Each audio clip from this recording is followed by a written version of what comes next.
Welcome to the Explainer. Okay, let's just dive right into this, because today we are unpacking a truly fascinating premise. We're looking at this brilliant narrative that literally crashes Norse mythology right into 1920s jazz and existentialism.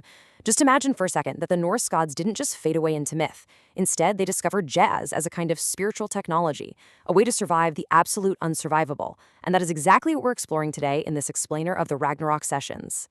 Now I want to hook you right out of the gate with this opening line. The end was always the note we were playing toward. We just learned to love the changes. This is so brilliant because it instantly sets up our dual themes. In jazz, the changes are the chord progressions, but in life, and obviously in mythology, they're the unpredictable curveballs thrown at us while we're marching toward this inevitable apocalypse. It's just the perfect metaphor for living with a fixed destiny.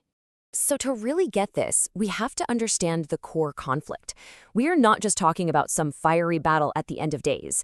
In this source material, Odin didn't just stumble upon this knowledge by accident. He dug it up from the literal bottom of a well, and he paid for it by sacrificing pieces of himself. His own eye, his years hanging on the tree, and what he brought back was the exact, inescapable date of their world's end. So suddenly, Ragnarok isn't just a future event. It becomes this crushing, paralyzing psychological burden that they have to carry around every single day. 900 years. Let that sink in.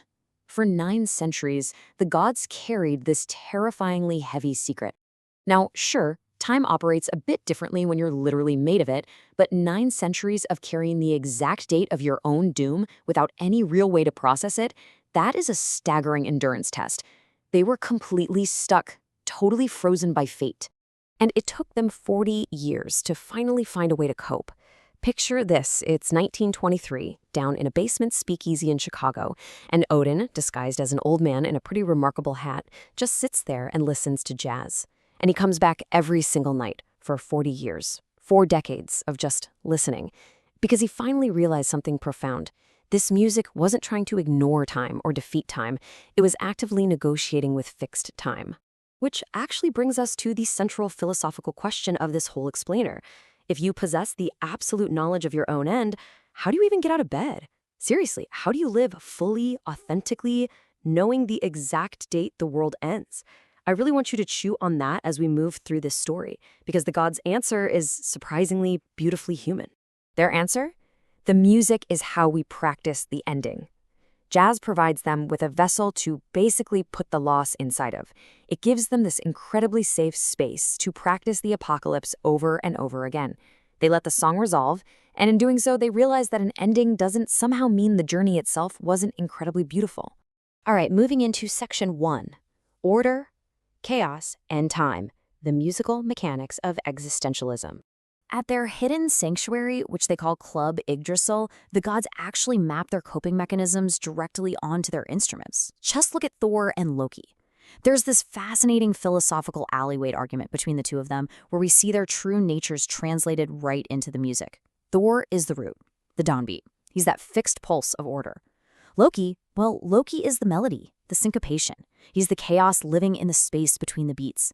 They aren't just playing instruments here. They're literally embodying the tension between a fixed, inevitable ending and the chaotic freedom of the present moment.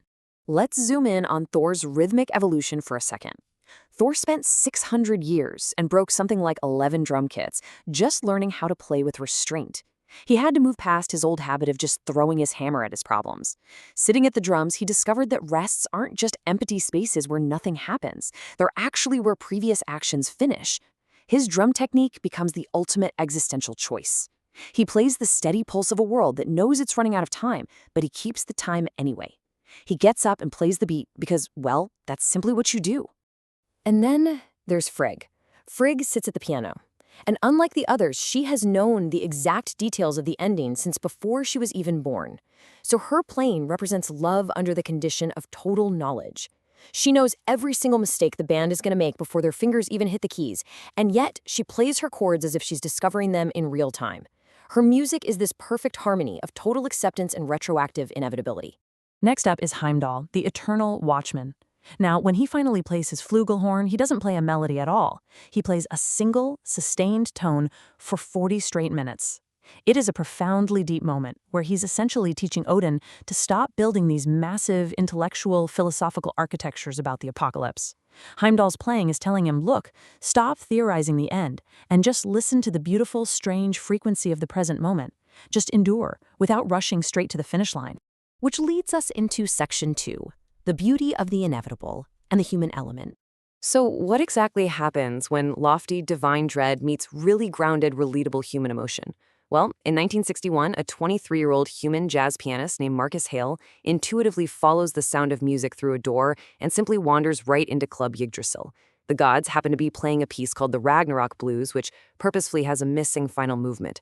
So Marcus sits down, he listens, and right smack in the middle of this divine expression of absolute dread, he hears a chord that's missing. He literally just walks right up to the stage, and Frigg, who, remember, has always known he was coming, just naturally slides over on the piano bench, and Marcus introduces a tritone substitution. Now, in music theory, this is basically a chord substitution that arrives at the home note from a completely unexpected direction. It's kind of like taking the scenic route to resolution. You can hear the end coming, but it arrives from a street you weren't even watching. And it makes arriving profoundly sweeter exactly because of that unexpected journey it took to get there. This one simple human intervention fundamentally rewrote Odin's entire 900-year-old philosophy. As the quote goes, a chord substitution is not a lie. It is the same truth arrived at from a different street. This showed the Allfather that an ending isn't a failure. The destination? Yes, it's fixed, but approaching it from a surprising, deeply human angle makes it incredibly beautiful. The route we take actually changes the entire meaning of the arrival. Let's wrap things up with Section 3, the music of the not yet, how to play the changes.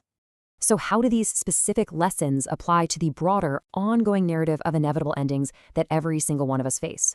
Well, the structure of a standard jazz song actually perfectly mirrors this existential journey.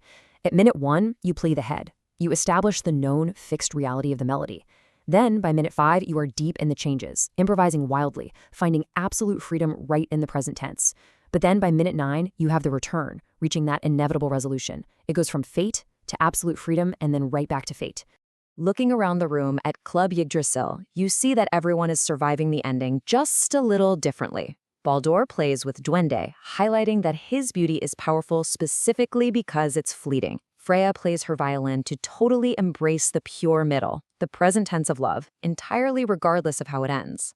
A young human student named Delia learns to finally feel the music physically in her body rather than just intellectually filing it away. And perhaps most importantly, Odin learns devotion.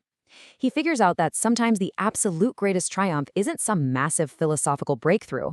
Sometimes it's literally just showing up to play the session, even when you are overwhelmingly bone-deep tired. And finally, this brings us back to Loki. For 400 years, Loki couldn't finish his composition because he absolutely refused to accept the finality of an ending. But finally, he completes his opus. And he does it not with a perfect, tidy resolution, but with a suspended rest. He holds a note that leans and points directly toward home, and then he just lowers his horn. He leaves the ending beautifully, perfectly open in the room. The music is still there, just suspended in the air.